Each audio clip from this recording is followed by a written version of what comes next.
Cricket board নির্বাচনে সব সমস্যার মূলে ক্লাবগুলো বলে মনে করেন বিসিবি সভাপতি আমিনুল ইসলাম।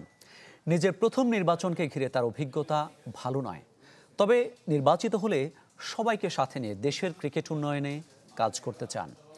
চ্যানেল 24-কে দেওয়া সাক্ষাৎকারে আমিনুল ইসলাম জানিয়েছেন তার বর্তমান ও ভবিষ্যৎ ভাবনা।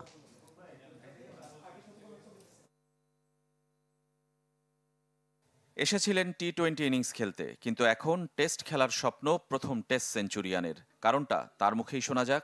এখানে যে ক্রিকেটের যে সম্ভাবনা, এখানে ক্রিকেটের যে অবহেলিত জায়গাগুলো আছে, এগুলো যদি আমি এবং আমার দল মিলে যদি সেটা ইউটিলাইজ না করি, তাহলে ওয়েস্ট অফ অনেক কিছু হবে। 4 বছর স্থায়ী হতে চান বলেই সরকার মনোনীত পরিচালক না হয়ে নির্বাচন করে আসতে চেয়েছেন। ফারুক আহমেদের অভিজ্ঞতা তরতাজা।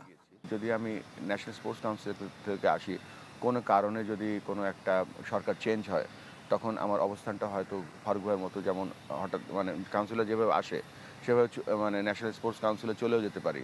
বাট আমি যখন ইলেকশন করে আসবো, তখন আমি পার্মানেন্ট একটা বোর্ড ডিরেক্টর হিসেবে আসতে পারবো।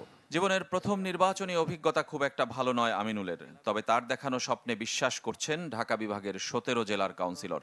তাই কোনো টাকা ব্যয় করতে হয়নি।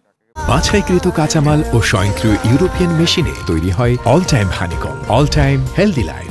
এর আগে কখনো কোনো নির্বাচনে অংশগ্রহণ করিনি, আমি ভাবিনি যে এই জিনিসটা এত কঠিন। তো আবারও বলতে চাই যে এই নির্বাচনে আমার ব্যয় হচ্ছে 1 টাকাও না। নির্বাচনে যত সমস্যা সবকিছুর মূলে ক্লাবগুলো বলেই মনে করেন সাবেক অধিনায়ক। এমনকি তাদের লিগ বর্জনের হুমকি ক্রিকেটের জন্য বড় ক্ষতির শঙ্কা। তবে যতগুলো প্রবলেম দেখছেন আজকে এই নির্বাচনকে সামনে রেখে বলেন, যা প্রফেশনালিজম বলেন, সব জায়গায় কিন্তু সমস্যাগুলো কিন্তু ক্লাবে অবশ্যই থ্রেট, কেননা ক্লাবগুলো তো ইম্পর্ট্যান্ট। তবে খেলা বর্জন এটা মনে হয় নেগেটিভ একটা বয়ান, কেননা এই স্টেটমেন্টটা ঠিক না।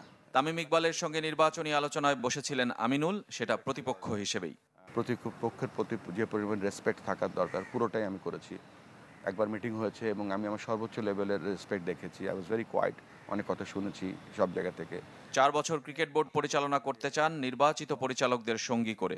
তবে একক সিদ্ধান্তে দিয়েছিলেন জেলা ও বিভাগের কাউন্সিলর পরিবর্তনের চিঠি, যদিও সেটাও জানতেন অনেক পরিচালকই। এটা এককভাবে সিদ্ধান্ত নেওয়ার আমার ক্ষমতা আছে, সেজন্য আমি নিয়েছি। তারপরেও যারা বলছে বোর্ডের সাথে আলোচনা করেনি, তারা মিথ্যা কথা বলছে। কোনো একনয়তন্ত্র না করে সকলের মতামত নিয়ে আমরা কাজগুলো করতে চাই। ক্রিকেট বিকেন্দ্রীকরণ, সুযোগ সুবিধা বাড়ানোর প্রতিশ্রুতি পুরনো সভাপতির নতুন মেয়াদে। টাকাটা তো ব্যাংকে রাখার দরকারটা কি? টাকা দিয়ে তো আমাদের ফ্যাসিলিটি তৈরি করতে হবে, সেই কাজগুলো আমরা করবো। রেজওয়ানুজ্জামান, চ্যানেল 24, ঢাকা।